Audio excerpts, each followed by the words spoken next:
Hi students, Module 4, Lesson 15, I can multiply non-unit fractions by non-unit fractions. So let's go ahead and start with the application problem. It says Kendra spent 1/3 of her allowance on a book and 2/5 on a snack. If she had $4 remaining, $4 remaining after purchasing a book and snack, what was the total amount of her allowance? So we can start by making a tape diagram here. And let's go ahead and take that first part. She spent 1/3 of her allowance on a book. So 1/3 would be probably about this much right here. I'll put a book to represent book, and she spent 1/3 of her allowance on that.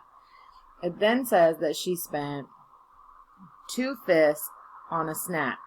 So if I was to break this up into fifths, it'd be like 1, 2, 3, 4, something like that. And 2 of those fifths would be on a snack. So I'll put a snack here, and that is representative to 2/5. Okay, then it tells us the last part here. It says that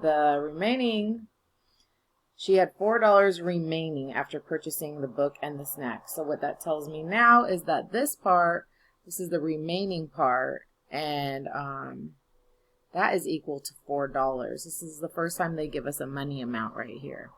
Okay, we don't know what the money is here, and we don't know what the money is here. We only know what the fraction part is, but we don't have the fractional part here.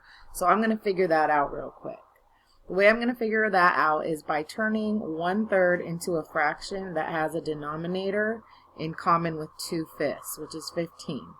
My new numerator, 3 goes into 15 5 times to make that 15, so I do it to the top. I have 5/15 plus 5 times 3 gave me that. I do it to the top, that's 6/15. If I add these two fractions together, I get 11/15.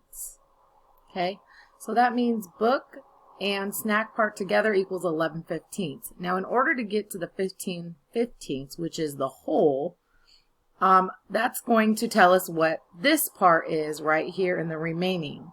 So 15/15, take 11/15 away, will leave us with, let's go ahead and erase that question mark because now we know the answer is 4/15. Now the question is, if we know that 4/15 is equal to $4, well, that would let us know that the single unit, if we were to break this all into 15 parts, something like this, well, we know right here that 4/15 is equal to $4. So 1, 2, 3, 4/15 is equal to $4, which is equal to $4. So what you would just end up doing to figure out the 1 unit is divide it, which 4 goes into 4 one time. So that means each of these units is worth $1.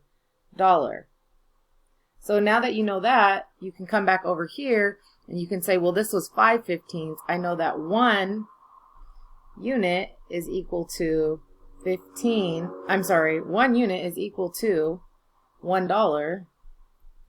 So I have 5/15 that's equal to $5. And I have 6 units here, 6/15, which is equal to $6.